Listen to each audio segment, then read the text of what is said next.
The cabin fell silent as Malcolm Reynolds stood in the aisle, phone in hand. 30 seconds ago, he'd been just another passenger denied his rightful seat. Now, as CEO of Skyline Airways' parent company, he'd made a decision that would ground not just this flight, but change everything. Before we dive into this incredible story, let me know where you're watching from in the comments.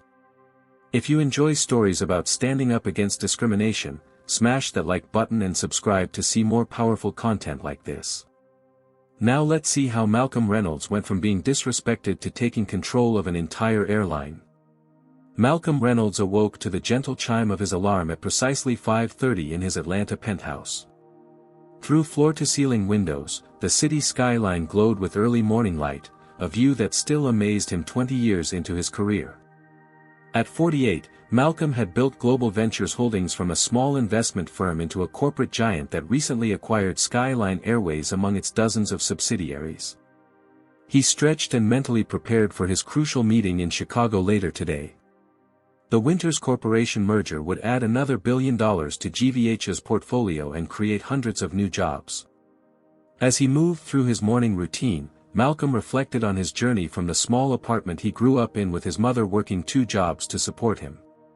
Started from community college scholarships and night shifts at the gas station, he murmured to himself while selecting a charcoal Tom Ford suit from his walk-in closet. Each morning ritual reminded him of how far he had come, yet how little had changed and how the world sometimes still viewed him. His phone rang, interrupting his thoughts. His son Jamal's name flashed on the screen. "Hey, son. Everything all right? It's early for you to be calling." "Morning, Dad," Jamal replied, his voice tight with frustration. "Remember that tech startup I joined last month?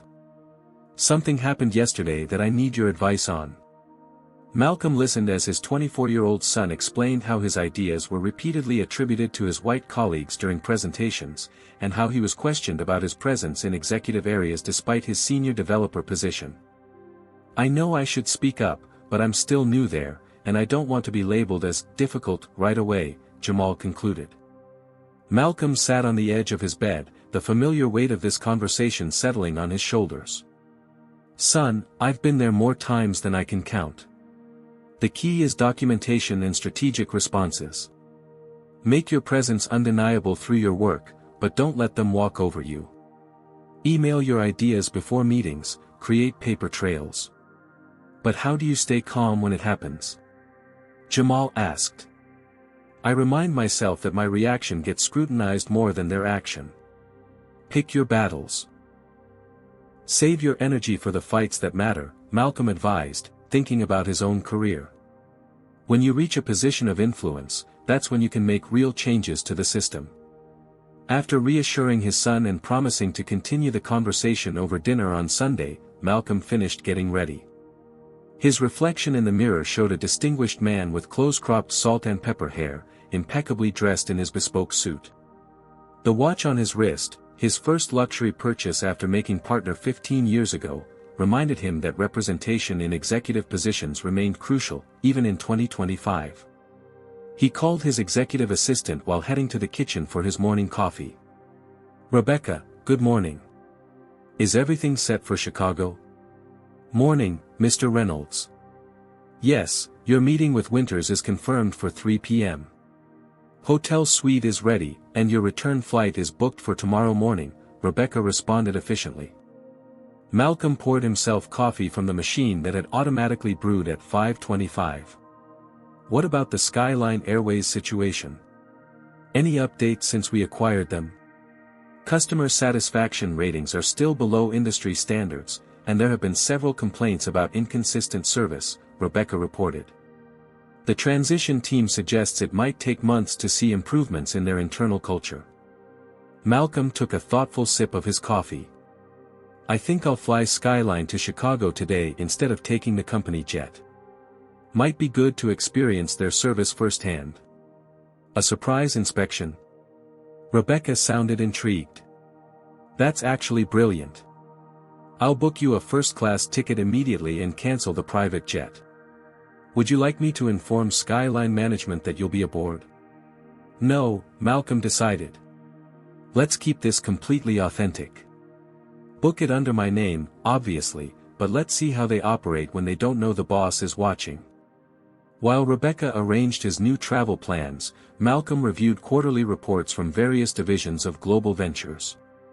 The acquisition of Skyline Airways had been controversial among some board members who questioned venturing into commercial aviation, but Malcolm saw potential in the struggling airline. With the right leadership and culture changes, he believed Skyline could become an industry leader in both service and profitability. His car service arrived precisely on schedule.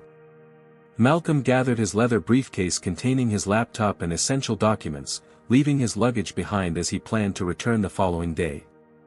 To Atlanta International, please, he instructed the driver, settling into the back seat to review the Winters Corporation documents one more time. Little did he know that his planned business trip would become something far more significant. Malcolm arrived at Atlanta International Airport 2 hours before his scheduled departure, carrying only his Italian leather briefcase. The terminal bustled with morning travelers rushing to make flights, families corralling excited children, and business people like himself moving with practiced efficiency through the familiar chaos of one of America's busiest airports. He approached the security checkpoint, boarding pass and ID already in hand. Despite flying hundreds of thousands of miles annually, Malcolm never relaxed his airport routine. Experience had taught him to be meticulously prepared, especially as a black executive who had faced unnecessary scrutiny too many times before. "Good morning," Malcolm greeted the TSA agent, a middle-aged white man whose name badge read Aaron Miller. Agent Miller glanced at Malcolm's ID, then up at his face, then back down at the ID with unusual scrutiny. "Business trip?" he asked, his tone suggesting this was not merely casual conversation. "Yes, just a day trip to Chicago," Malcolm replied evenly, maintaining his professional demeanor. "Step over here, sir," Agent Miller directed, gesturing to the secondary screening area rather than the standard metal detector most passengers were passing through. Malcolm complied without comment, noticing how several white executives in similar attire were waved through the standard screening with barely a glance at their credentials. He removed his shoes, belt, watch, and placed his briefcase on the conveyor belt, a routine he knew all too well. "Arms out, please," instructed another agent who conducted a thorough pat-down while the contents of Malcolm's briefcase received extra attention from a third agent. "What's the purpose of your trip to Chicago?" the agent asked, examining Malcolm's laptop as if it might contain something suspicious.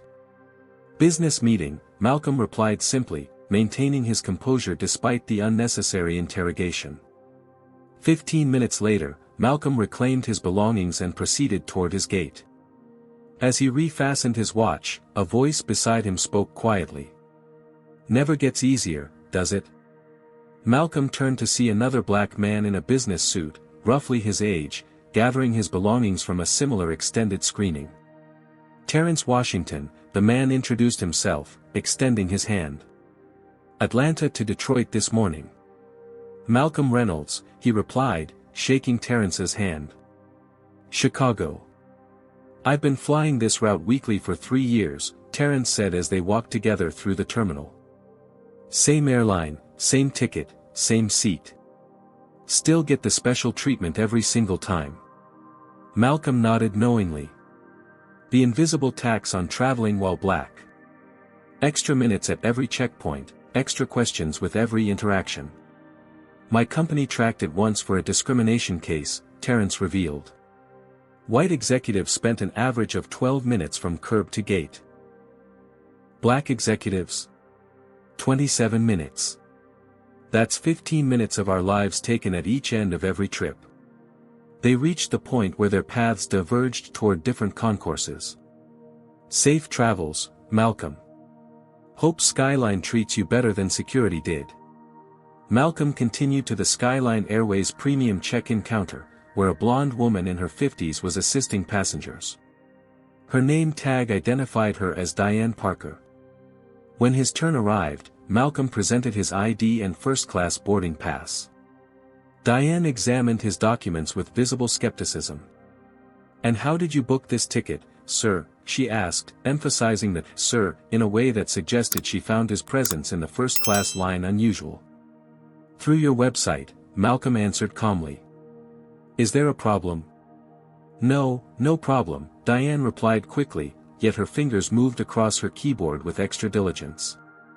It's just that sometimes people get confused about which line to join.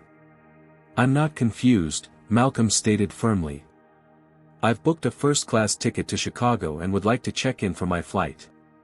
Diane's smile tightened as she processed his documents, speaking with exaggerated slowness. Well, Mr. Reynolds, you're all set. First-class passengers may use our premium security lane and Skyline Lounge before boarding. The lounge is located after security to your right. As Malcolm turned to leave, he overheard Diane whispering to her colleague, he doesn't look like he belongs in first class. Probably using points or got upgraded somehow. Malcolm paused, considering whether to address the comment, then decided against it. He pulled out his phone and called Rebecca instead. How's the Skyline experience so far? She asked. Educational, Malcolm replied, keeping his voice neutral as he walked. The check-in agent questioned the legitimacy of my first-class ticket and commented to her colleague that I don't look like I belong in first class. Rebecca sighed audibly. I wish I could say I'm surprised. Do you want me to contact Skyline Management?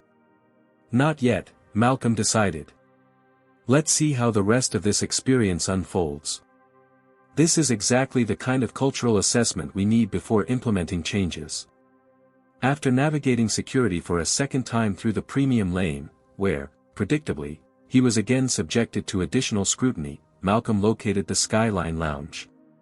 At the entrance, a young attendant with a name badge reading, Jason, smiled automatically until he saw Malcolm approaching. Excuse me, sir, Jason called out as Malcolm prepared to enter. This is the first-class lounge. The main terminal seating is down the hall. Malcolm stopped and turned. I'm aware of what this lounge is, he replied, presenting his first-class boarding pass for what felt like the 10th time that morning. Jason examined the boarding pass as if searching for a counterfeit watermark. Oh, I see. Sorry about that, sir. Please enjoy the lounge. As Malcolm entered the exclusive space, he noted the subtle reactions of other passengers, the quick glances, the slight double-takes, the momentary pauses in conversations. He selected a seat in a quiet corner and opened his briefcase to review his presentation for the Chicago meeting. No sooner had he settled than a flight attendant approached his chair. Her name tag read Brenda Wilson. Excuse me, sir, she began with practiced politeness, this lounge is reserved for our first-class passengers. May I see your boarding pass? Malcolm closed his eyes briefly before reaching for his boarding pass yet again. Of course, he replied, handing over the document that had already been verified multiple times.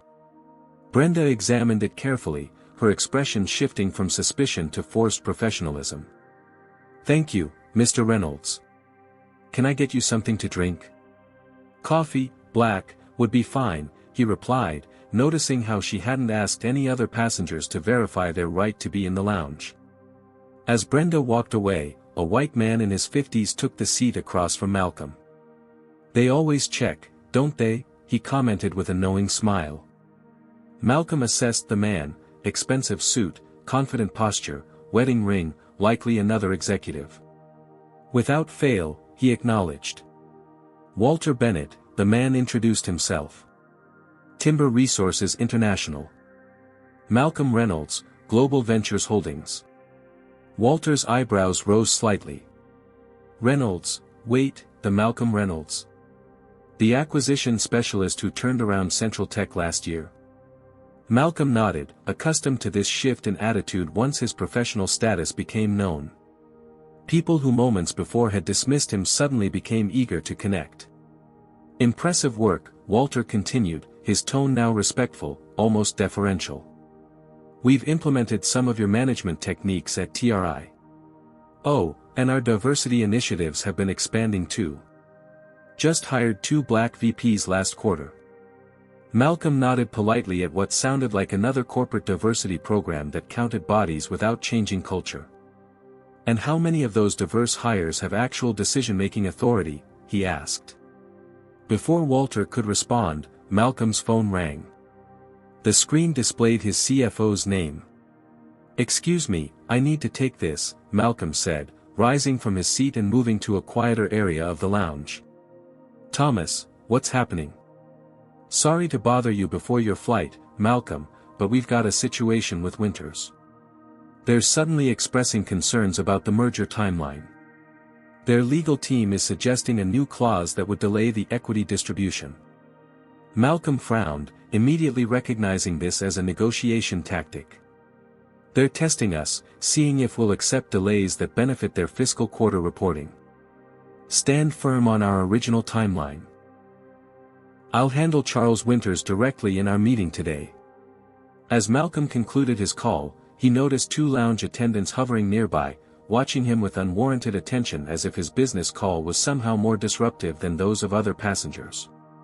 The overhead speaker announced the beginning of boarding for his flight to Chicago. Malcolm gathered his belongings and headed toward the gate, noting how Walter Bennett received a warm "Have a nice flight, Mr. Bennett," from Brenda, while she merely watched Malcolm leave without acknowledgement. "Just another day," Malcolm murmured to himself as he walked through the terminal. The real question was how Skyline Airways would handle the actual flight experience, and whether the pattern of subtle discrimination would continue. He was about to find out. Malcolm entered the Skyline Airways first-class lounge after his boarding pass was verified for the third time. The space featured muted luxury, leather armchairs, ambient lighting, and floor-to-ceiling windows overlooking the tarmac where planes taxied in the morning sun.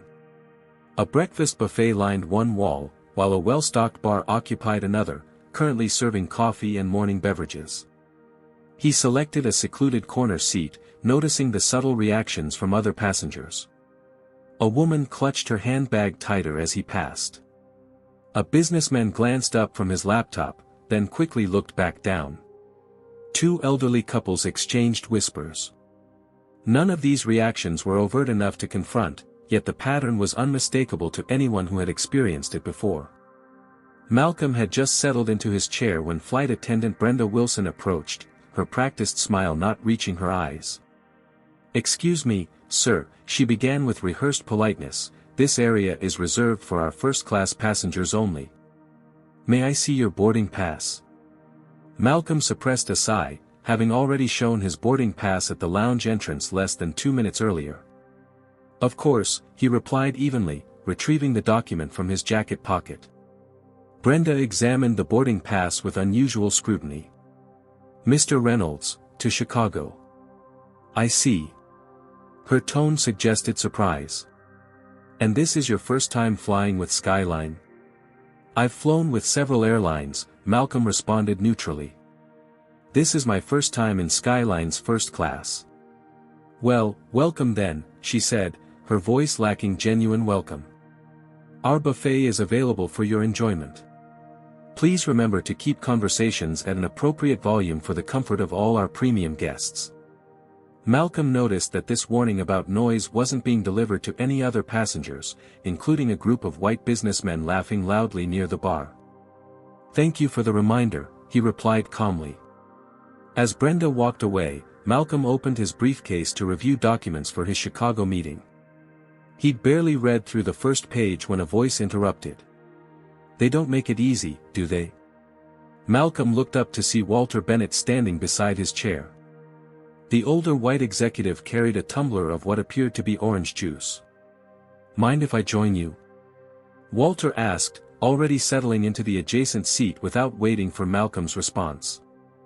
"I couldn't help noticing the extra verification. Happens every time, doesn't it?" Malcolm assessed Walter carefully before responding. The man seemed genuinely sympathetic, yet there was something performative about his approach. "It's a common experience," Malcolm acknowledged simply. "Shameful, really," Walter said, shaking his head. "I never noticed it until my assistant Jerome pointed it out. Been with me 15 years, that man. Best hire I ever made." Malcolm nodded politely, recognizing the familiar pattern of a white executive eager to establish his progressive credentials. "What business are you in, Mr. Bennett?" "Please, call me Walter." I'm CEO of Timber Resources International. Sustainable lumber and paper products. He leaned forward confidentially. And between us, I know exactly who you are, Malcolm Reynolds. Your acquisition of Central Tech made waves in every boardroom in America. Didn't recognize you at first, the photos in Business Week don't do you justice. The shift in Walter's demeanor was immediate and dramatic, from condescending sympathy to eager networking. Malcolm had experienced this transition countless times, the moment when someone who had dismissed him realized he held significant power. Our diversity initiatives have been expanding at TRA, Walter continued without prompting. 2 new black VPs last quarter, and we're implementing unconscious bias training company-wide. Always looking to do better, you know. Malcolm nodded, keeping his expression neutral. And do those VPs have actual decision-making authority and budget control? He asked. Walter blinked, momentarily thrown by the direct question. Well, they're certainly included in all important meetings. Though admittedly, final decisions still go through traditional channels. Rome wasn't built in a day, right? He laughed uncomfortably. Indeed, Malcolm replied, his tone non-committal. True inclusion is measured by power distribution, not just presence. Walter cleared his throat. Absolutely, absolutely. Something we're working toward. He glanced at Malcolm's briefcase. So, acquisition target in Chicago? Your reputation suggests you wouldn't make the trip for anything less. Before Malcolm could respond, his phone rang. The screen displayed his CFO's name. Excuse me, I need to take this, Malcolm said, rising from his seat and moving to a quieter corner of the lounge. Thomas, what's happening with Winters? They're pushing for a 3-month delay on the equity distribution phase, Malcolm. Their legal team just sent over revised language claiming standard procedure, but it would conveniently push the major payments into their next fiscal year. Malcolm frowned, recognizing the tactic. They're testing our resolve. Stand firm on our original timeline. I'll address this directly with Charles this afternoon. As Malcolm continued his conversation about financial projections and contract terms, he noticed 2 lounge attendants hovering nearby, watching him with pointed attention. When an elderly white man across the lounge raised his voice while on his own business call, neither attendant showed similar concern. I'll call you after the meeting, Malcolm concluded, ending the call. He returned to his seat to find Walter still waiting, now joined by a younger white executive who was being introduced to him. Malcolm, this is Preston Whitfield, our East Coast Operations Director. Preston, Malcolm Reynolds of Global Ventures Holdings. Preston's eyes widened in recognition. Mr. Reynolds, it's an honor. Your Harvard Business Review article on ethical acquisitions changed our approach at TRI. Malcolm shook the offered hand, noting how quickly word of his presence had spread through the lounge. The networking dance had begun, the same executives who had viewed him with suspicion minutes earlier now sought connections. Boarding for Skyline Airways Flight 422 to Chicago O'Hare will begin in approximately 15 minutes. First class and priority passengers should prepare for pre-boarding announcements, came the overhead announcement. Walter quickly produced a business card. We should connect sometime, Malcolm. I'd love to get your insights on our Southeast Asian expansion. Feel free to contact my office, Malcolm replied diplomatically, accepting the card without offering one in return. Years of experience had taught him to distinguish between genuine professional interest and opportunistic networking. As Malcolm gathered his belongings, he observed how differently the lounge staff interacted with Walter, warm smiles, offers of to-go refreshments, genuine wishes for a pleasant flight. The contrast with his own experience was stark. Mr. Bennett, would you like a fresh coffee for your flight? Brenda asked Walter solicitously. That would be wonderful, thank you, Walter replied. Brenda prepared the coffee in a to-go cup, adding cream and sugar according to Walter's preference. She handed it to him with a warm smile before turning to Malcolm with a noticeably cooler expression. The boarding announcement will come shortly, sir, she said flatly, offering no similar courtesy. Malcolm simply nodded, mentally documenting another instance in the pattern of differential treatment. As a business leader, he recognized that these seemingly small interactions formed the foundation of company culture. The problem at Skyline Airways clearly went beyond a few individuals, it was systemic. He walked toward the lounge exit, preparing for the next phase of what was becoming an increasingly educational journey. The flight itself would determine whether these experiences were isolated incidents or indicative of deeper issues throughout the airline his company now owned. Now boarding our first-class passengers for Skyline Airways Flight 422 to Chicago O'Hare International Airport, announced the gate agent's voice through the terminal speakers. First-class passengers only at this time, please. Malcolm approached the gate alongside several other first-class ticket holders. The line formed quickly with about a dozen passengers presenting their boarding passes.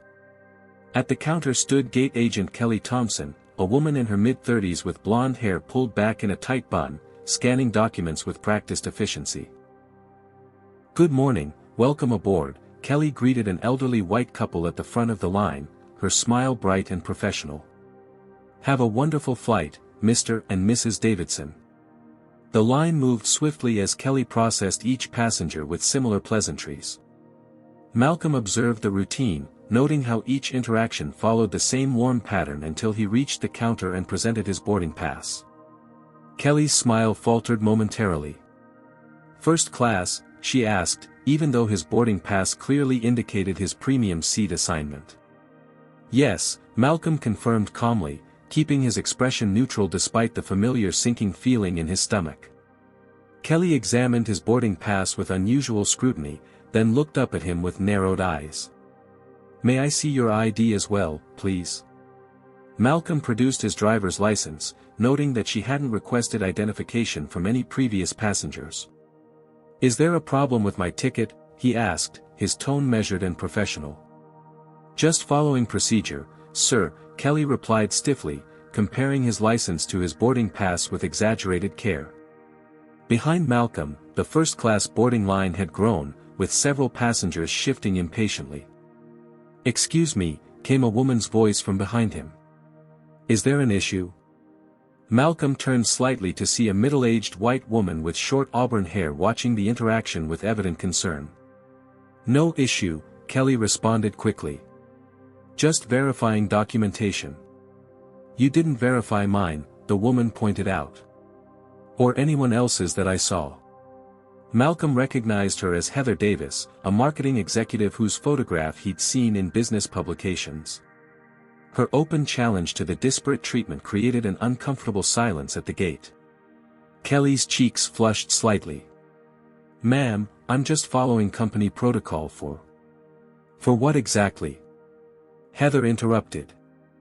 "I've flown Skyline First Class 26 times this year, and I've never once been asked for ID during boarding. What's different about this gentleman's ticket?" The confrontation had now drawn attention from other passengers. Kelly appeared flustered and pressed a button on her console. Moments later, lead flight attendant Caroline Mitchell arrived at the gate, her expression questioning as she surveyed the situation. "What's happening here, Kelly?" Caroline asked quietly, though not quietly enough that Malcolm couldn't hear. "Passenger verification issue," Kelly murmured. "First class seat 2A." Caroline turned to Malcolm with a professional but cool demeanor. "Sir, there seems to be a question about your boarding status. May I see your documents?"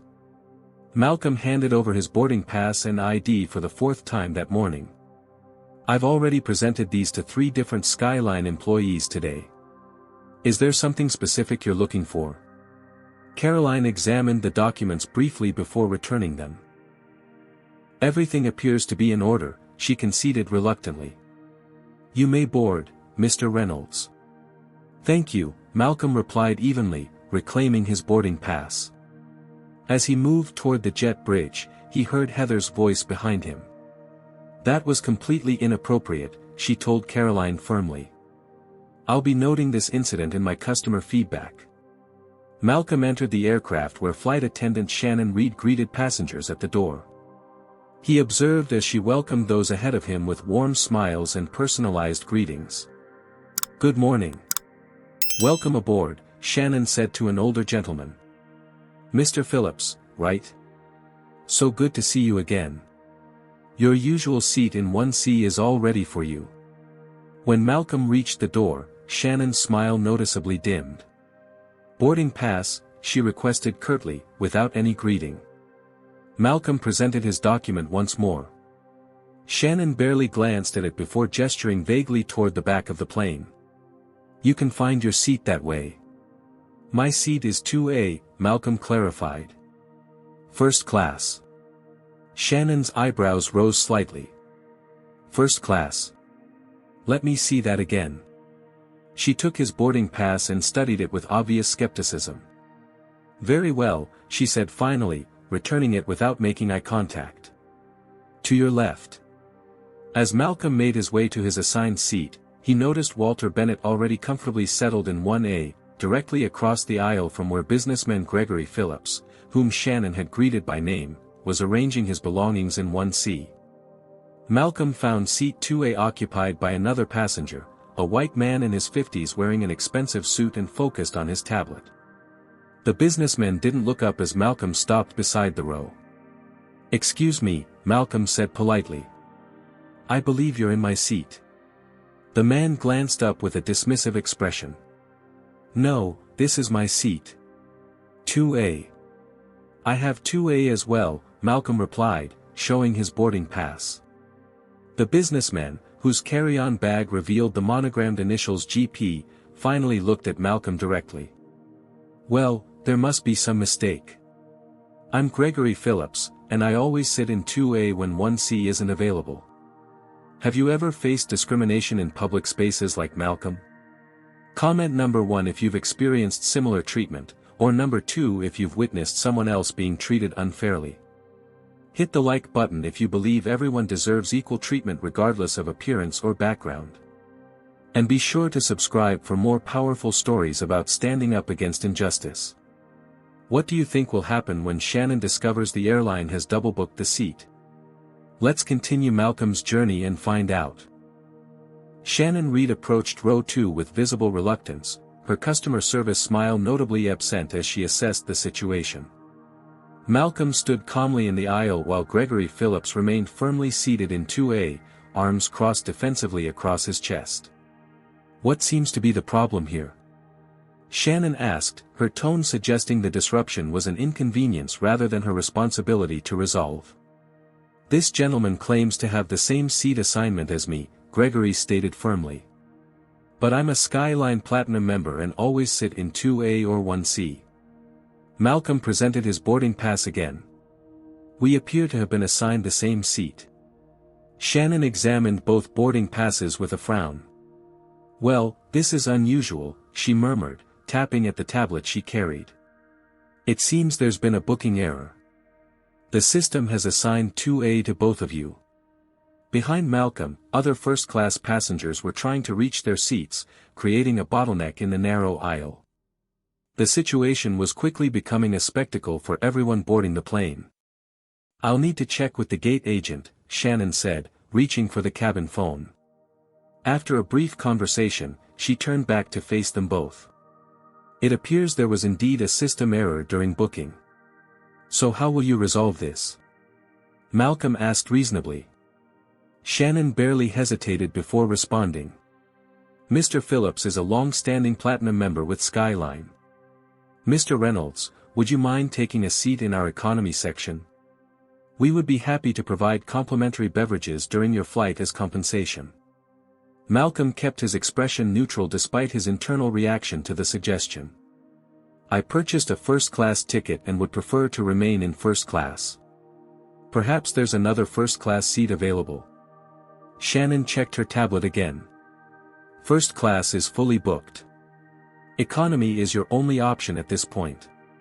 Gregory Phillips smirked slightly, settling more firmly into seat 2A. "I'm sure the gentleman understands loyalty has its privileges," he commented to Shannon, as if Malcolm weren't standing right there. "I'd like to speak with the captain, please," Malcolm requested calmly. Shannon's eyebrows shot up. "The captain is preparing for departure and cannot be disturbed for seating issues." Nevertheless, I'd like to speak with him about this situation, Malcolm insisted. I believe Skyline Airways has policies regarding double-booked seats that don't automatically default to moving the passenger you've decided is less valuable. Shannon's lips pressed into a thin line as she assessed Malcolm's resolute expression. "One moment," she said curtly, returning to the cabin phone. While Shannon was occupied, several other flight attendants gathered near the galley, speaking in hushed tones while glancing repeatedly in Malcolm's direction. The other first-class passengers watched with varying expressions of discomfort, curiosity, and impatience. "Is there a problem here?" Heather Davis asked from her seat in 3B, the same woman who had spoken up at the gate. "Because it seems like you're trying to remove him from a seat he paid for simply because the other gentleman is white." "Ma'am, this has nothing to do with anything like that," Shannon replied sharply. "It's about our loyalty program and booking priorities." "Then why not offer Mr. Phillips the economy seat with compensation?" Heather challenged. "Or offer them both equivalent compensation to see who volunteers." Before Shannon could respond, Captain Lewis Brooks emerged from the cockpit. A tall man in his late 50s with silver hair and a commanding presence, he surveyed the situation with a practiced eye. "What seems to be the issue?" he asked, his gaze moving between Malcolm, still standing in the aisle, and Gregory, comfortably seated in 2A. Shannon explained the double booking, emphasizing Gregory's platinum status multiple times while referring to Malcolm simply as this passenger. The bias in her presentation was subtle but unmistakable. Captain Brooks turned to Malcolm. "Sir, I understand your frustration, but we need to begin our departure sequence. Would you be willing to accept a seat in economy for this flight? We'll provide you with a voucher for future travel as compensation." "Captain Brooks," Malcolm replied evenly, "I purchased a first-class ticket for business purposes. I need the space to work during this flight. I'm not willing to accept a downgrade due to Skyline's booking error." The captain's expression hardened slightly. "Sir, as the commander of this aircraft, I need to ensure we maintain our schedule. We can resolve compensation issues after we reach Chicago, but right now I need you to take an available seat so we can depart." "I understand the time pressure, Captain," Malcolm acknowledged. "However, I'd like to see the airline's policy manual for this specific situation. If your procedures genuinely state that a black passenger with a first-class ticket should be the one automatically downgraded in a double-booking scenario, I'd like to see that in writing." A tense silence followed this request. Captain Brooks' jaw tightened, while Shannon shifted uncomfortably beside him. Several passengers inhaled sharply at Malcolm's direct reference to race. "I never said anything about race," Captain Brooks stated firmly. "You didn't have to," Malcolm replied calmly. "Your actions speak volumes. But perhaps I'm misinterpreting the situation. That's why I'd like to see the official Skyline Airways policy on resolving double-booked first-class seats." Shannon interjected quickly, "We don't have the policy manual on board, sir." "Then I'll need to make a quick call," Malcolm said, pulling out his phone. "Sir, all mobile devices must be in airplane mode during." Shannon began. "We haven't closed the doors yet, and I need to make this call before I decide how to proceed," Malcolm interrupted, already dialing. Captain Brooks stepped closer. "Sir, if you continue to delay this flight, I'll have no choice but to have you removed from the aircraft for non-compliance with crew instructions." Malcolm met the captain's gaze directly. "I understand, Captain. This will just take a moment." He turned slightly away as Rebecca answered. "Rebecca, I need you to email me the Skyline Airways acquisition documents immediately, particularly any sections regarding executive authority and chain of command. Also, please send my official company identification and board resolution naming me as CEO of Global Ventures Holdings." The mention of Global Ventures Holdings caught Captain Brooks' attention. His expression shifted from authoritative to uncertain as Malcolm continued his conversation. "Yes, there's a situation on the Skyline Airways flight I'm currently on.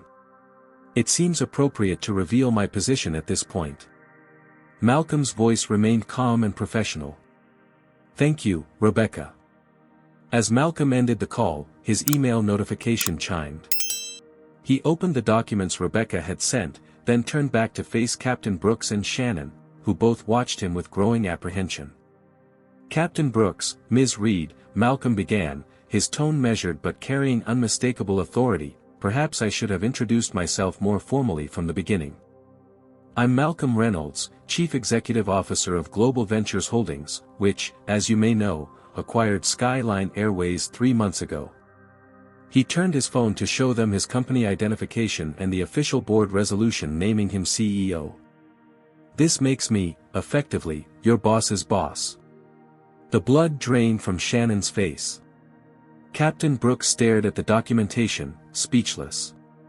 From his seat in 2A, Gregory Phillips suddenly looked far less comfortable.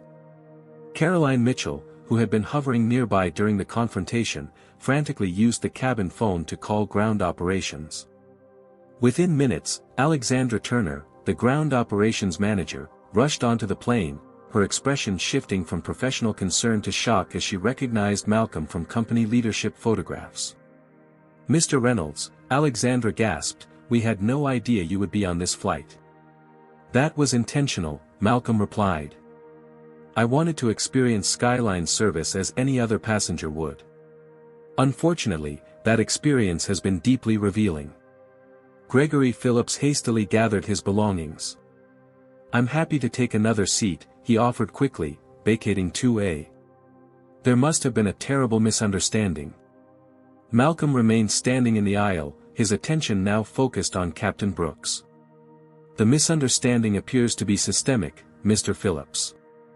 But thank you for your cooperation." Throughout the cabin, whispered conversations had broken out among the passengers as they realized the significance of what was unfolding.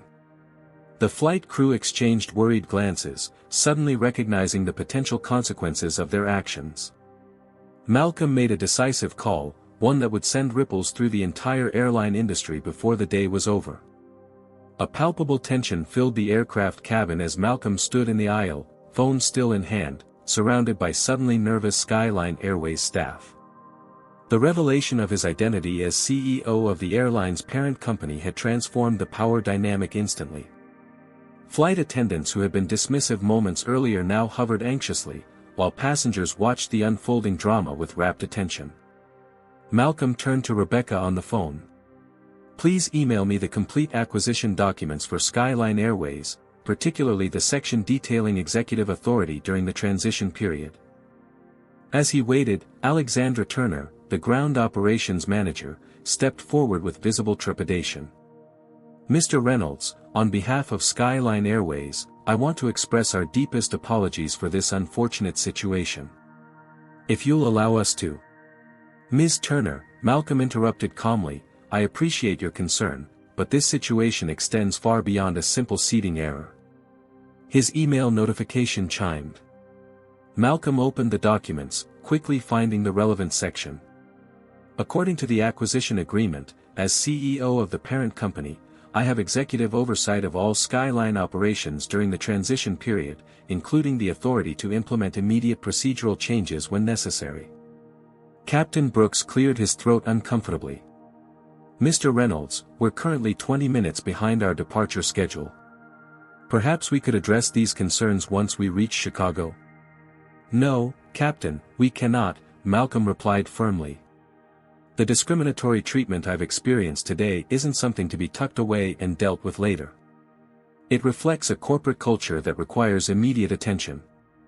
Gregory Phillips had retreated to the far corner of first class, attempting to make himself as inconspicuous as possible. His earlier arrogance had evaporated, replaced by evident discomfort as he glanced repeatedly toward the exit. "Mr. Phillips," Malcolm addressed him directly, causing the man to startle visibly. "This situation isn't your fault. You were operating within a system that prioritized you over me despite our equal payment for services. I'm curious, have you ever been asked to give up your seat in similar circumstances?" Gregory shifted awkwardly. "No, never. I've been double-booked before, but they always moved the other person." "And were those other people typically minorities?" Malcolm asked. Gregory hesitated before answering quietly, now that you mention it, yes, they often were. Caroline Mitchell approached, her professional demeanor barely masking her anxiety. Mr. Reynolds, I've spoken with our customer service director at headquarters. They're prepared to offer you substantial compensation for today's experience. I don't want compensation, Ms. Mitchell, Malcolm stated. What I want is systemic change. He turned back to his phone. Rebecca, please connect me with Thomas Walker, Skyline's regional director. I need him at this gate within the next 30 minutes. Shannon Reed, who had been conspicuously silent since Malcolm's revelation, finally spoke. Sir, Mr. Reynolds, the passengers need to either depart or deplane. We can't remain at the gate indefinitely. Malcolm considered this valid operational point. You're right, Ms. Reed. Safety and schedules matter. He turned to Alexandra. Please begin the deplaning process. Inform all passengers that there will be a slight delay as we address an urgent operational matter. Alexandra nodded quickly. Of course, Mr. Reynolds. She moved to the cabin phone to make the announcement. Malcolm turned to Captain Brooks. Captain, I'd like you and your senior crew to join me for a brief meeting once the passengers have deplaned. The captain's jaw tightened, but he nodded stiffly. As you wish, Mr. Reynolds. As the deplaning announcement was made, reactions among passengers ranged from irritation to curiosity. Several had recognized Malcolm's name and were already on their phones, presumably sharing the unfolding drama on social media. Heather Davis approached Malcolm before leaving. Mr. Reynolds, I want you to know that what happened today was appalling. If you need a witness statement for whatever comes next, please contact me. She handed him her business card. Thank you, Ms. Davis. Your speaking up earlier was appreciated, Malcolm replied. Once the cabin had emptied except for the flight crew, Malcolm took seat 2A, his assigned seat, and gestured for the others to sit as well. Captain Brooks, Shannon Reed, Caroline Mitchell, and Alexandra Turner formed an uncomfortable semicircle around him. Let me be clear, Malcolm began, his tone measured but authoritative. What I experienced today wasn't a series of unfortunate coincidences. It was a pattern of discriminatory behavior that I suspect has been normalized within your operations.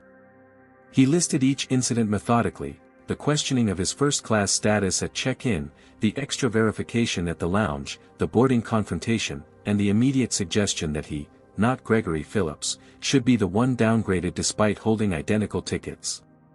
This pattern suggests a corporate culture where certain passengers are unconsciously or consciously deemed more valuable than others based on appearance rather than actual status or ticket purchase, Malcolm concluded. Shannon's face had grown increasingly flushed. With all due respect, sir, you're making assumptions about our intentions. We follow procedures for all passengers.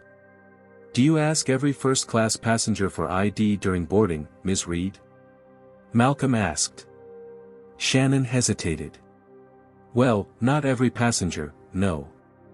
And do you greet every first-class passenger by name when they've been identified as a platinum member?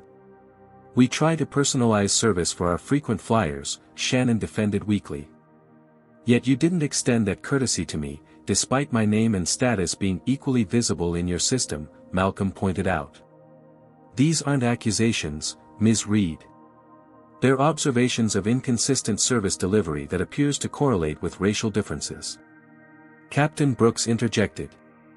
Mr. Reynolds, while there may have been some unfortunate misunderstandings today, I assure you that Skyline Airways does not condone discrimination of any kind. Intentions and outcomes often differ, Captain, Malcolm replied. A company can claim non-discrimination while its employees consistently deliver inequitable experiences. The gap between policy and practice is where real corporate culture lives. His phone rang. Thomas Walker, Skyline's regional director, had arrived at the gate. Alexandra went to escort him onto the plane. Thomas Walker entered the aircraft looking both confused and concerned. A tall man in his early 60s with a well-tailored suit that couldn't quite disguise his rushed arrival, he scanned the cabin until his eyes landed on Malcolm. Mr. Reynolds, he said, extending his hand. Thomas Walker. I understand there's been an incident. That's putting it mildly, Mr. Walker, Malcolm replied, shaking his hand briefly before gesturing for him to join their impromptu meeting. I've been experiencing the customer service culture of the airline my company recently acquired, and I've found it deeply concerning. As Malcolm recounted the day's events, Thomas's expression shifted from polite concern to genuine alarm. When Malcolm finished, Thomas turned to the crew with visible disappointment. This is absolutely unacceptable, he stated firmly. Captain Brooks, Ms. Reed, Ms. Mitchell, your actions today have violated not only our stated policies but basic principles of customer service and human dignity. With respect, sir, Captain Brooks began, we were following standard procedures for handling seating conflicts. Were you? Thomas interrupted. Because our actual procedure for double-booked first-class seats is to offer equivalent compensation to both passengers and see if either volunteers for rebooking.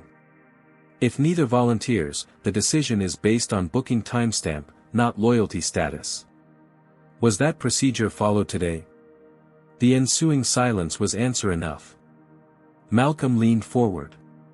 Mr. Walker, I believe this situation requires more than individual reprimands. It calls for systemic change. He turned to his phone once more, making a decisive call that would send shockwaves through the airline industry before the day was over. This flight is grounded, Malcolm announced after ending his call, his voice calm but carrying unmistakable authority. The cabin fell into stunned silence as the implications of his words sank in. Captain Brooks was the first to recover. Mr. Reynolds, with all due respect, you can't simply ground an aircraft. There are procedures, regulations. I'm not grounding it for mechanical issues, Captain, Malcolm clarified. I'm grounding it for immediate crew retraining. As CEO of Skyline's parent company, I have full authority during the transition period to implement emergency operational changes when necessary for the company's well-being. He turned to Thomas Walker. Mr. Walker, please inform all passengers that this flight is delayed due to operational issues requiring immediate staff training. Arrange vouchers for meals and, if necessary, accommodations. Those with urgent travel needs should be rebooked on other airlines at our expense. Thomas nodded, already making notes on his tablet. Yes, sir. And the crew? The entire flight crew will remain here for an emergency bias training session, Malcolm stated. I've just arranged for Dr. Elaine Jeffries, our corporate training director, to be here within the hour. She's bringing her diversity and inclusion team. Shannon Reed's face paled. Sir, you're suspending an entire flight for sensitivity training? No, Ms. Reed. I'm suspending this flight because the crew demonstrated a pattern of discriminatory behavior that violates company policy, FAA customer service guidelines, and basic human dignity, Malcolm corrected. The training is merely the first step in addressing the issue. In the terminal, confusion spread as passengers who had just deplaned were informed of the indefinite delay. Some reacted with predictable frustration, demanding immediate rebooking. Others, who had witnessed parts of the earlier confrontation, seemed less surprised. News of the unusual situation traveled quickly. Alexandra reported that several passengers were already posting about the incident on social media, with hashtags like #SkylineGrounded and #CEOReveal trending locally. Within 30 minutes, local news outlets had dispatched reporters to the airport. Malcolm watched through the aircraft windows as the gate area transformed into a buzzing hive of activity. Customer service representatives arrived with vouchers and tablets to assist with rebooking. Security personnel established a perimeter to keep curious onlookers at bay. And inevitably, the media set up cameras at the edges of the scene. Thomas Walker returned to the aircraft looking harried. Mr. Reynolds, the situation is escalating. We have reporters requesting statements, passengers demanding explanations, and headquarters receiving calls from major news outlets. Malcolm nodded. That was inevitable. Have all passengers been informed of their options? Yes, sir. Most have accepted rebooking or vouchers. A few are insisting on waiting for this specific flight to depart. Interesting, Malcolm mused. I'd like to speak with those passengers. Thomas looked surprised. Sir, with the media presence, perhaps it would be better to be transparent about what's happening. I agree completely, Malcolm interjected. Arrange a space in the terminal where I can address both those passengers and the press. It's time we brought this conversation into the open. While Thomas made arrangements, Malcolm turned to Captain Brooks and the flight attendants. I understand this situation is uncomfortable for all of you. However, discomfort is often the first step toward meaningful change. Captain Brooks, whose initial defensiveness had gradually given way to grudging reflection, finally spoke. Mr. Reynolds, while I still believe there were procedural justifications for many of our actions today, I acknowledge that the outcomes created an inequitable experience for you. For that, I apologize. Malcolm nodded, recognizing the captain's statement as a small but significant step. Thank you, Captain. Acknowledging the impact of our actions, regardless of intent, is essential for growth. In the terminal, Thomas had arranged a small conference area near the gate. About 20 passengers who had opted to wait for the flight had gathered, along with several reporters and their cameras. Malcolm straightened his tie and prepared to address them. As he entered the gate area, a ripple of recognition spread through the crowd. Smartphones rose to capture the moment as Malcolm approached the improvised podium. Good morning. I'm Malcolm Reynolds, CEO of Global Ventures Holdings, the parent company of Skyline Airways, he began, his voice steady and authoritative. I want to thank you for your patience during this unexpected delay. The terminal fell unusually quiet as passengers and airport staff alike paused to listen.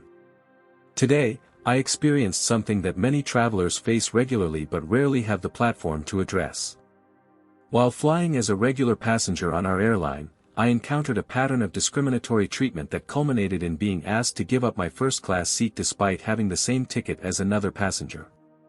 Murmurs spread through the crowd as Malcolm recounted the day's events, carefully avoiding naming specific employees while being frank about the nature of the discrimination. As a business leader, I believe in addressing problems directly rather than sweeping them under the rug. That's why I've made the decision to ground this aircraft temporarily while we conduct immediate bias training for the crew. A reporter raised her hand. Mr. Reynolds, are you saying you're delaying an entire flight just because you personally experienced poor service? No, Malcolm replied firmly. I'm addressing a systemic issue that affects countless passengers every day. The difference is that most of those passengers lack the authority to demand immediate change. Today, I'm using my position to stand up for everyone who's ever been made to feel less valuable because of how they look. Another hand rose, this time from a black businessman in his 40s. Sir, I fly weekly for my job, and what you described happens to me constantly. Thank you for taking action instead of just filing a complaint that would go nowhere. More voices joined in, passengers sharing similar experiences across airlines and airports. What had begun as a press conference was transforming into something more meaningful, a public forum on an issue that affected many but was rarely discussed openly in corporate settings. As the conversation continued, Malcolm noticed Gregory Phillips standing at the back of the crowd, watching with an unreadable expression. Their eyes met briefly before Gregory turned and walked away, perhaps confronting uncomfortable realizations about his own role in the system. After answering questions for 20 minutes, Malcolm concluded the impromptu session. While I regret the inconvenience to your travel plans today, I believe this moment represents an opportunity for real change at Skyline Airways. Those who choose to wait for this flight will be boarding an aircraft with a crew that has begun the process of transformation. He glanced at his watch. Dr. Jeffries and her team have arrived. I'll be conducting the initial training session personally, after which a replacement crew will operate this flight to Chicago. Thank you for your understanding. As Malcolm turned to leave, a spontaneous round of applause broke out among many of the waiting passengers and even some airport staff. Not everyone joined in, several people stood with crossed arms and annoyed expressions, but the majority seemed to recognize the significance of what they were witnessing. Back on the aircraft, Dr. Jeffries had set up her materials in the first-class cabin. The crew sat in passenger seats, their expressions ranging from resentful to receptive as Malcolm rejoined them for what would become a landmark moment in Skyline Airways history. The training session would last 3 hours. The social media storm would continue for days. And the changes that began on that grounded aircraft would eventually transform not just one airline, but create ripples throughout an entire industry. The terminal gate area had transformed into an impromptu town hall meeting. Malcolm stood at the center, surrounded by a diverse group of passengers who had opted to wait for the delayed flight rather than accept rebooking. What had begun as a corporate crisis was evolving into something more profound, a rare moment of public discourse about an issue that affected countless travelers but rarely received acknowledgement from industry leadership. The first step towards solving any problem is creating a space where people can speak honestly about their experiences, Malcolm explained to the gathered crowd. So before we proceed with our journey to Chicago, I want to hear from you. One by one, passengers stepped forward to share their stories. A distinguished black professor described being repeatedly mistaken for a service worker despite wearing a suit and carrying a briefcase. A South Asian doctor recounted being questioned about her first-class ticket on multiple airlines while her white colleagues boarded without scrutiny. A Latino executive detailed the extra security screenings he routinely faced when traveling for business. What strikes me about these experiences, Malcolm observed after several passengers had spoken, is their consistency. These aren't isolated incidents but patterns that many of you have come to expect as part of travel. From the back of the gathering, a voice called out. But what can one CEO really do? This is everywhere, not just Skyline. Malcolm nodded thoughtfully. You're right. The problem extends far beyond one airline. But change has to start somewhere, and today, it starts with us. He gestured to Thomas Walker, who stood nearby with his tablet. Mr. Walker, would you share our immediate action plan with everyone? Thomas stepped forward, looking both nervous and determined. Effective immediately, Skyline Airways is implementing a comprehensive anti-bias training program for all customer-facing staff. Today's training with this specific crew is just the beginning. Within 30 days, every employee from gate agents to pilots will complete similar training. Additionally, Malcolm added, we're establishing a new customer advocacy office that will report directly to the executive team. This office will have the authority to investigate complaints of discriminatory treatment and recommend policy changes. A ripple of surprised approval moved through the crowd. Corporate promises of change were common, concrete plans with specific timelines were not. Furthermore, Thomas continued, we're revising our seating conflict procedures to ensure they're applied equitably to all passengers, regardless of appearance, accent, or any other personal characteristic. As Thomas outlined more details of the plan, Malcolm noticed several of the original flight crew watching from the periphery of the gathering. Captain Brooks stood with his arms crossed, his expression inscrutable. Shannon Reed appeared uncomfortable but engaged, occasionally nodding at specific points. The training session with Dr. Jeffries had clearly affected them, though to varying degrees. Alexandra approached Malcolm discreetly. Sir, the replacement crew has arrived and completed their pre-flight checks. We can begin boarding within 30 minutes if you're ready to proceed. Thank you, Alexandra, Malcolm replied. Please make sure our original crew observes the boarding process. I want them to see what equitable customer service looks like in practice. As the town hall concluded, several passengers approached Malcolm personally, some to share additional experiences, others simply to express appreciation for taking a stand. Among them was Heather Davis, the executive who had spoken up during the original boarding confrontation. What you're doing matters, she told him quietly.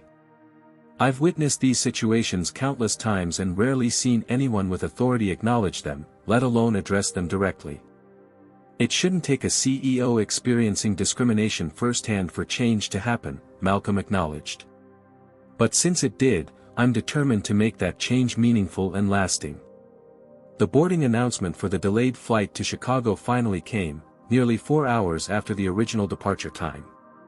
Despite the significant delay, most of the original passengers had chosen to wait, creating an unusual sense of community among people who hours earlier had been strangers. The replacement crew greeted each passenger with identical courtesy and professionalism, a stark contrast to the variable treatment Malcolm had observed earlier. Captain Diane Martinez introduced herself personally to Malcolm, not because of his executive position, which she acknowledged discreetly, but as part of her standard practice with all first-class passengers. "Welcome aboard, Mr. Reynolds," she said warmly. "We're looking forward to providing you with an excellent flight experience today." As Malcolm settled into seat 2A, his rightful seat, he noticed Gregory Phillips being escorted to 3C by a flight attendant who showed him the same courteous efficiency she displayed with every other passenger.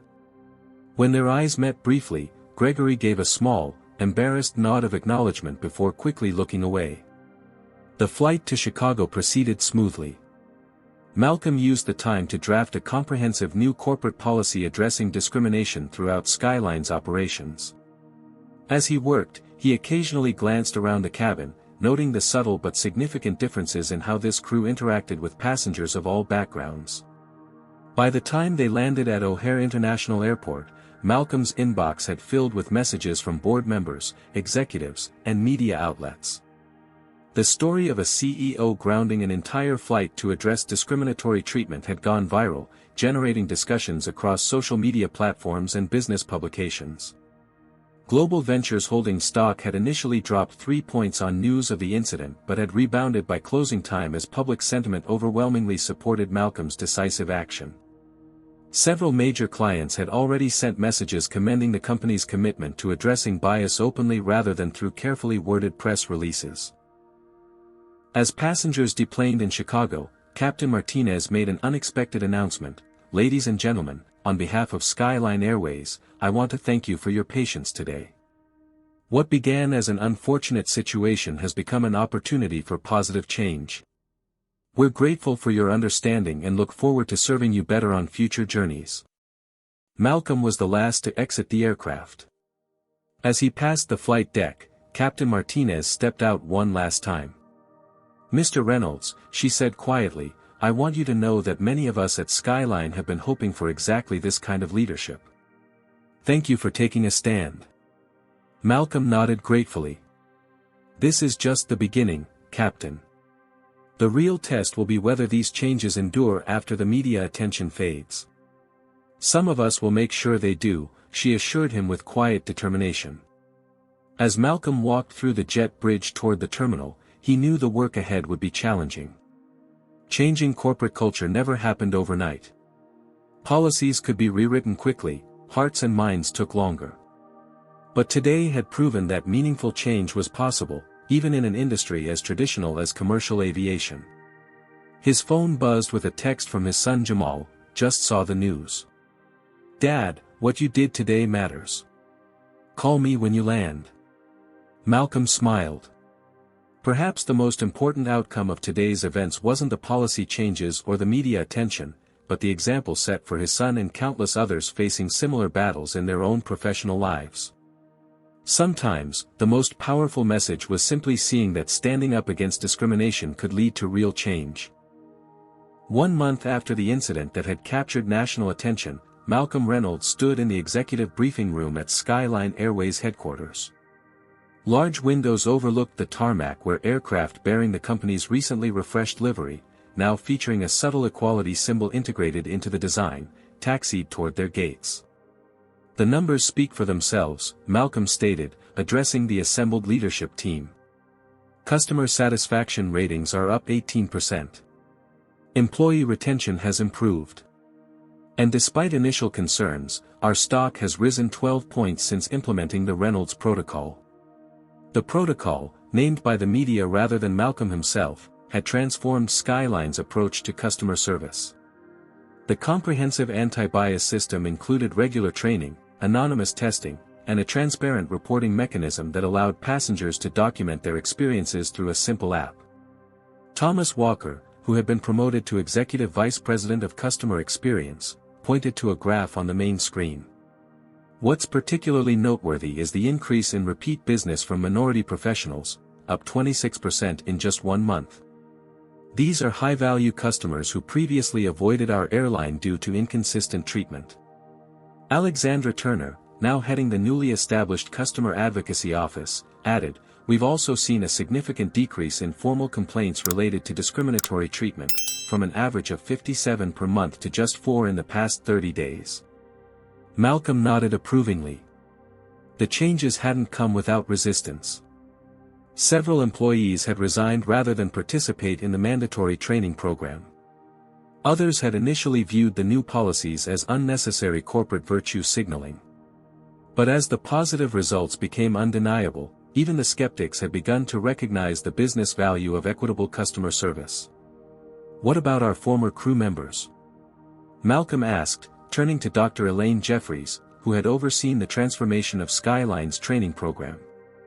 Captain Brooks has completed the extended training course and has been cleared to return to duty, Dr. Jeffries reported.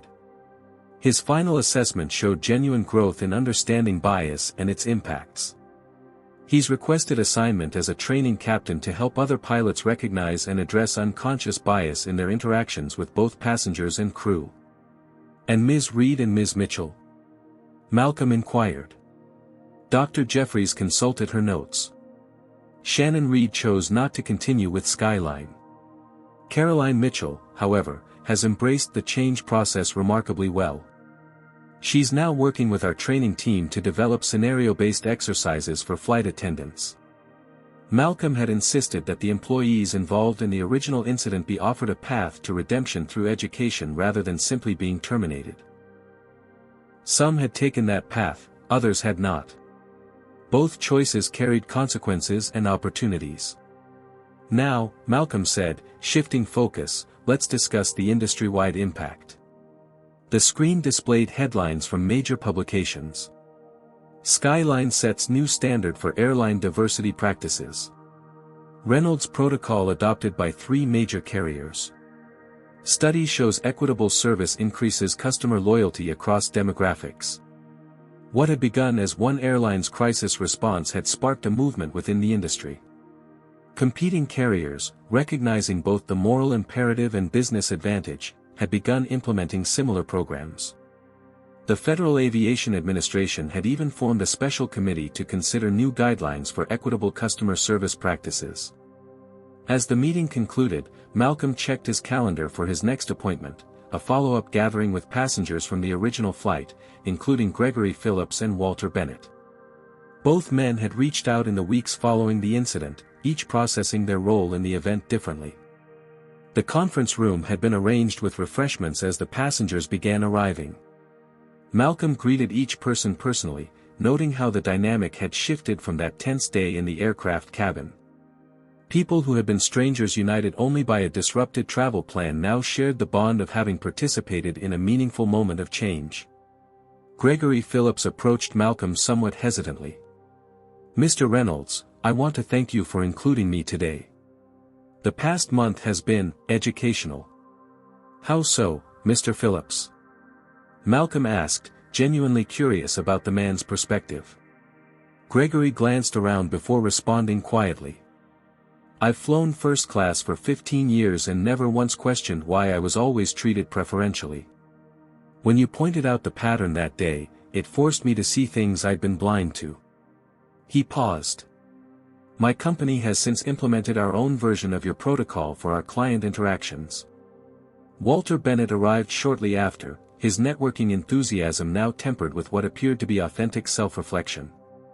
"Malcolm, the industry can't stop talking about what you've accomplished here. My board has asked me to consult with you about implementing similar measures at TRI. I'd be happy to connect you with Dr. Jeffries and her team," Malcolm replied. "They're the true architects of the protocol." Once everyone had arrived, Malcolm called the informal gathering to order. "I invited you here today not just to update you on the changes your experience helped create, but to hear your thoughts on what more needs to be done." For the next 2 hours, the diverse group engaged in candid discussion about experiences, observations, and ideas for continued improvement. Unlike the tense atmosphere of that day on the plane, the conversation flowed with mutual respect and genuine interest in creating meaningful change. As the meeting concluded, Heather Davis approached Malcolm. You know, when I spoke up that day on the plane, I never imagined it would lead to all this. It makes me wonder how many other moments of potential change we all miss by staying silent. That's precisely why transparent conversation is at the heart of the protocol, Malcolm agreed. Systemic problems persist when we treat them as individual incidents rather than patterns requiring structural solutions. Later that evening, Malcolm met his son Jamal for dinner at their favorite restaurant in downtown Chicago. As they settled into their usual table, Jamal couldn't contain his enthusiasm. "Dad, you won't believe what happened at work today. Remember all those issues I told you about last month?" Malcolm nodded, recalling their conversation the morning before his fateful flight. "Well, the company just announced a comprehensive review of internal practices, specifically focused on addressing implicit bias in the workplace." Jamal's eyes shone with excitement. "And they directly cited Skyline Airways' transformation as their inspiration. Your actions literally changed how my company operates." Malcolm smiled, feeling a deeper satisfaction than any business achievement had ever provided. "That's how change happens, son. Sometimes it takes someone with privilege and power standing up and saying, 'This stops now.' The key is using that power to create systems that work equitably for everyone, not just reacting to individual incidents." As they enjoyed their meal, Malcolm shared his plans for the next phase of Skyline's transformation, a leadership pipeline program designed to bring diverse perspectives into decision-making positions throughout the organization. "The real test will come 6 months from now," Malcolm explained, "when I board another Skyline flight unannounced, with no one knowing who I am. That's when we'll see if we've created genuine cultural change or just temporary compliance." 2 weeks later, Malcolm did exactly that. Dressed in casual clothes rather than his usual business attire, he purchased an economy ticket on a Skyline flight from Atlanta to Denver. From check-in to landing, he experienced consistent, professional service identical to that received by other passengers. Not once was he questioned, scrutinized, or treated differently based on his appearance. The most telling moment came when a gate agent helped him resolve a seating issue with exactly the same courteous efficiency she displayed with the white businessman ahead of him in line. She had no idea she was serving the CEO of the parent company, she was simply following the new standard operating procedures that had become Skyline's way of doing business. As Malcolm exited the Denver airport, he smiled to himself. The incident that had begun with discrimination and confrontation had catalyzed genuine transformation, not just for one airline or one industry, but for countless individuals who would now experience travel with dignity regardless of how they looked. His phone buzzed with a news alert: another major airline had just announced adoption of the Reynolds Protocol. The ripple effect continued to spread. What began with one man standing in an airplane aisle, refusing to accept discriminatory treatment, had become a movement that would improve the travel experience for millions. Sometimes, Malcolm reflected, the most powerful force for change was simply having the courage to say, "No more," especially when you had the position to make that statement matter. Have you ever witnessed someone stand up against discrimination and create real change? Comment below and share your experiences. If Malcolm's story resonated with you, please hit the like button and subscribe to our channel for more powerful stories of courage and transformation. Remember that change often starts with one person refusing to accept the status quo. Thank you for joining us on this journey, and may we all find the courage to create more equitable spaces wherever we go. Malcolm Reynolds' journey reveals powerful lessons about confronting discrimination and creating change. First, it shows how bias affects even those with privilege and status. Racism doesn't disappear with success. Second, it demonstrates the importance of using one's position to create systemic change rather than seeking individual exceptions. Malcolm could have accepted special treatment once his identity was revealed, but instead demanded transformation of the entire system. The story also highlights how discrimination often manifests in subtle patterns rather than overt actions. Each individual incident seemed minor, but together they revealed systemic bias. Most importantly, it shows that meaningful change requires both accountability and opportunity for growth. Malcolm didn't simply fire those who discriminated against him but created pathways for education and redemption. Finally, it reminds us that standing up against discrimination isn't just morally right but makes good business sense. The airline's improved performance proves that equitable treatment benefits everyone, companies, employees, and customers alike. Have you ever witnessed discrimination in public spaces or stood up against unfair treatment? Share your experience in the comments below. If Malcolm's story inspired you, hit that like button and subscribe to our channel for more powerful stories about overcoming adversity and creating positive change. Don't forget to share this video with someone who might need encouragement to speak up when facing similar situations. Remember, sometimes one person's courage can spark transformation that benefits countless others. Thank you for joining us on this journey, and may we all find the strength to create more just and equitable spaces wherever we go.